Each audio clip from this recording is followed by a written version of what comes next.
नमस्कार दोस्तों, स्वागत है आपका एवेंडर्स चैलेंज डे 4 चौथा दिन। ज़बरदस्त आपका उत्साह मुझे हर वक्त आपकी जो फीडबैक मिल रही है उससे पता चल रहा है।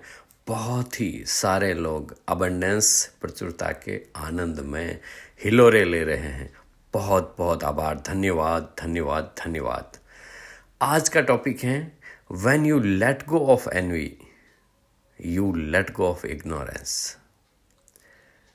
अबेंडेंस की ब्लॉकेज, जो ब्लॉकर हैं, जो इसको सतत प्रवाह को रोकता है, उसके अंदर ईर्ष्या का एक बहुत बड़ा महत्व है। हम जाने अनजाने ईर्ष्या के कारण इस अपने अंदर जो अबेंडेंस फ्लो होना चाहती है सृष्टि, उसको हम ब्लॉक करते हैं।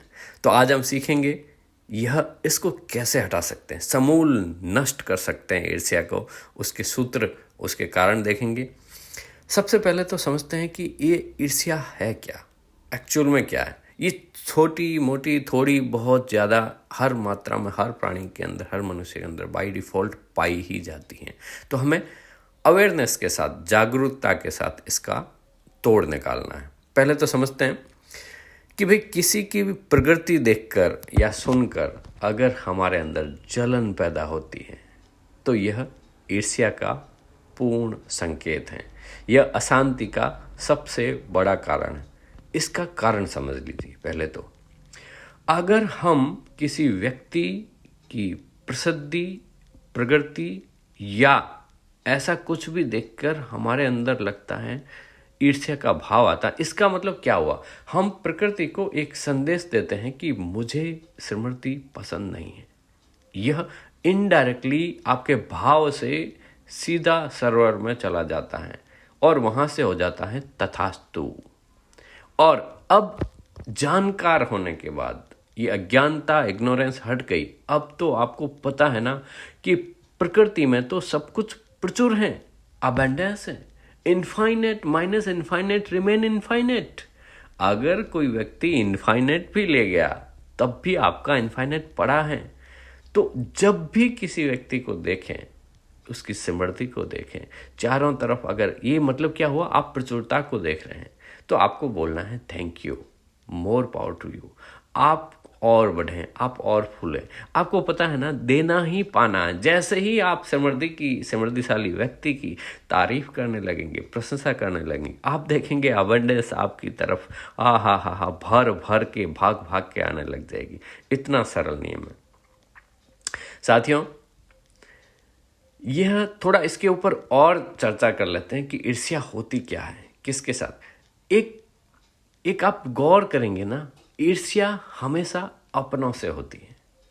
जो अपना नहीं है ना, जिसको आप जानते नहीं है, उसके साथ ईर्ष्या होती नहीं है। यह अपनेपन का या मोह का एक छोटा सा बीज जैसा वो भी कारण है। दूसरों से अगर कुछ हो रहा है ना तो वो द्वेष हो जाएगा। तो अपनापन जहां पे भी होगा, यह एक कारण रहेगी ईर्ष्या।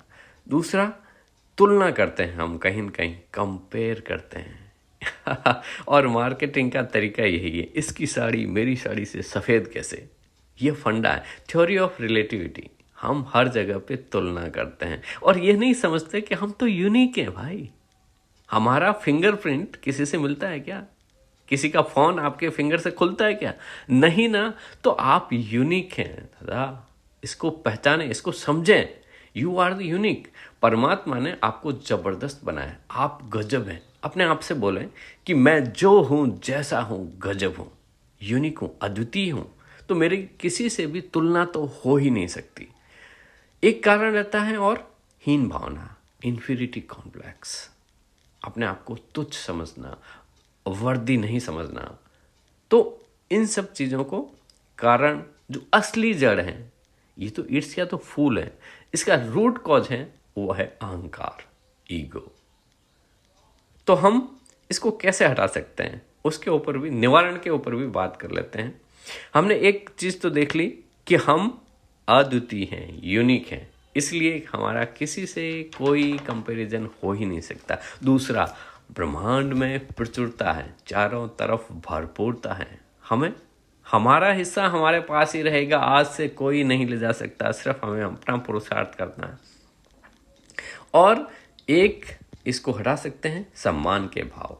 जिसके साथ भी आपको ईर्ष्या हो रही है उसका रेस्पेक्ट करें। सबसे पहले अपना सेल्फ रेस्पेक्ट नहीं होने के कारण भी ईर्ष्या होती है। और उसके आगे के भाव में जाएंगे तो हम स्वीकार करते हैं, एक्सेप्टेंस। अगर आप संपूर्ण रूप से स्वीकार करना शुरू कर देंगे ना तो ईर्ष्या गायब हो जाएगी। और सबसे बड़ा स्पिरिचुअल कारण आप देखेंगे आत्मभाव। ईर्ष्या मन के तल पे ही पैदा होती है साथियों। अगर आप अपने आप को आत्मा समझते हैं, इनफाइनाइट इंटेलिजेंस एनर्जी समझते हैं, तो ईर्ष्या गायब हो जाएगी। आपको पता है ना, मैं एक शांत स्वरूप, आनंद स्वरूप, ब्लिसफुल आत्मा हूँ, सोल हूँ, एनर्जी हूँ। तो दोस्तों, आप तो ऐसे ही अबेंडेंस में जीते रहें, चारों ओर फैली हुई प्रचुरता को भर भर के देखें और बांटते रहें। धन्यवाद, धन्यवाद, धन्यवाद।